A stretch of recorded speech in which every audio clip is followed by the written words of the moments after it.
Hello friends, welcome to TPS study. जैसा कि आप सभी जानते हैं, इस चैनल पर लीसेंट की कंप्लीट सीरीज कराई जा रही है।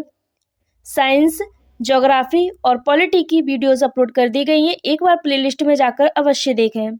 आज हम इस वीडियो में पॉलिटी का 6th टॉपिक, जिसका नाम है संविधान के भाग, इससे बनने वाले सभी मोस्ट इम्पोर्टेंट प्रश्नों को पढ़ेंगे जो बार बार परीक्षाओं में पूछे जाते हैं।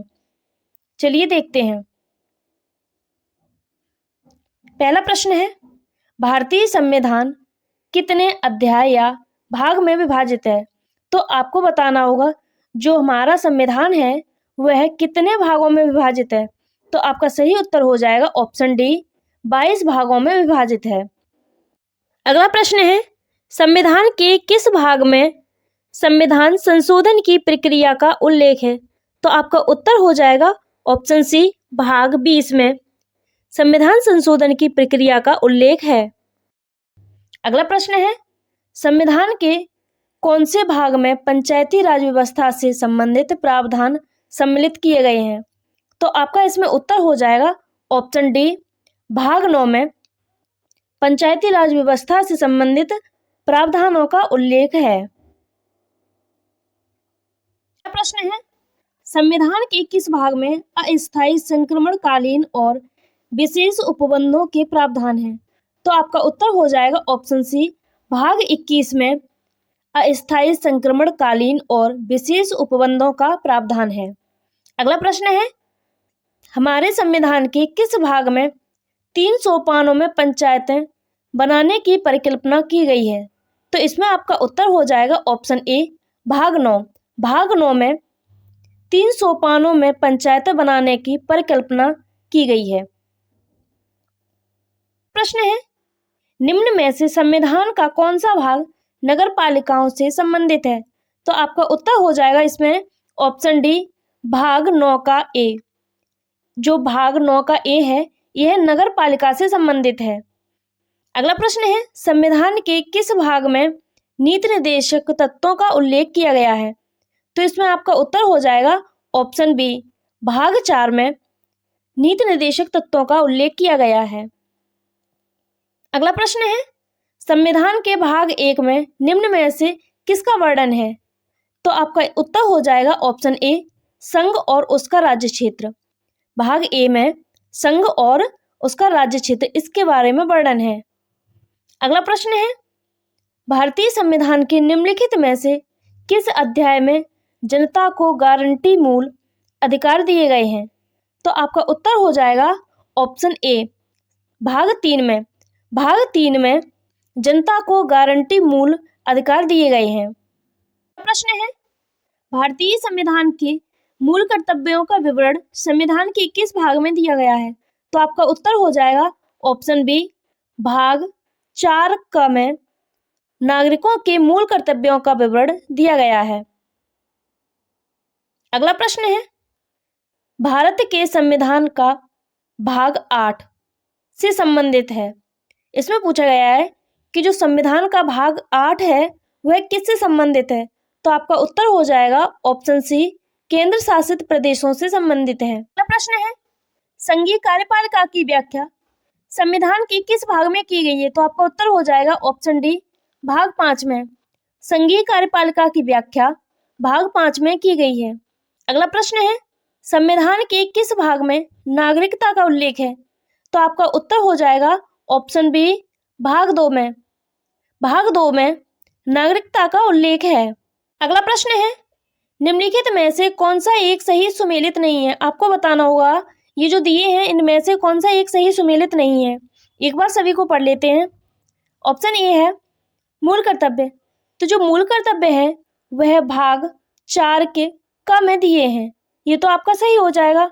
ऑप्शन बी है भाग 6 में। भाग 6 जो है वह राज्य से संबंधित है, ये भी आपका सही हो जाएगा। थर्ड है भारत का महान्यायवादी, भाग 8 में, यह आपका गलत हो जाएगा।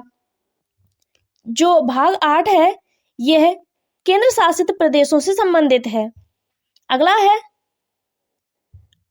संघ व राज्यों के अधीन सेवाएं, यह भाग 14 में दी हैं, ये भी आपका सही हो जाए तो आपका सही उत्तर हो जाएगा ऑप्शन सी। अगला प्रश्न है, निम्नलिखित में से कौन भारतीय संविधान के अनुसार सही सुमेलित नहीं है? तो आपको बताना होगा कि इनमें से कौन सुमेलित नहीं है। एक बार सभी को पढ़ लेते हैं। ऑप्शन ए है पंचायतें। पंचायत संबंधी जो प्रावधान है वह भाग 9 में दिए हैं, ये तो आपका सही हो जाएगा। दूसरा है नगर पालिकाएं। नगर पालिका संबंधी जो प्रावधान है वह भाग 9 के क में दिए हैं, ये भी सही है। ऑप्शन सी है सहकारी समितियां। जो सहकारी समितियां संबंधित प्रावधान है वह भाग 9 के ख में दिए हैं, ये भी सही है। ऑप्शन डी है अधिकरण। अधिकरण भाग 10, यह आपका गलत हो जाएगा क्योंकि भाग 10 में अनुसूचित तथा जनजातीय क्षेत्रों के प्रशासन के विषय में उपबंध दिए हैं। तो आपका सही उत्तर है ऑप्शन डी। अगला प्रश्न है, निम्नलिखित में कौन एक सही सुमेलित नहीं है? इसमें भी आपको बताना होगा कि इनमें से कौन सही सुमेलित नहीं है। एक बार पढ़ लेते हैं सभी को। ऑप्शन ए है नागरिकता। नागरिकता संबंधी प्रावधान जो है वह भाग 2 में है, यह आपका सही हो जाएगा। ऑप्शन बी है संघ राज्य क्षेत्र, भाग 7। तीसरा है नगर पालिका संबंधी प्रावधान, भाग 9 के ए में दिए हैं, ये आपका सही हो जाएगा। ऑप्शन डी है निर्वाचन। निर्वाचन संबंधी प्रावधान जो है वह भाग 15 में दिए हैं, ये भी आपका सही है।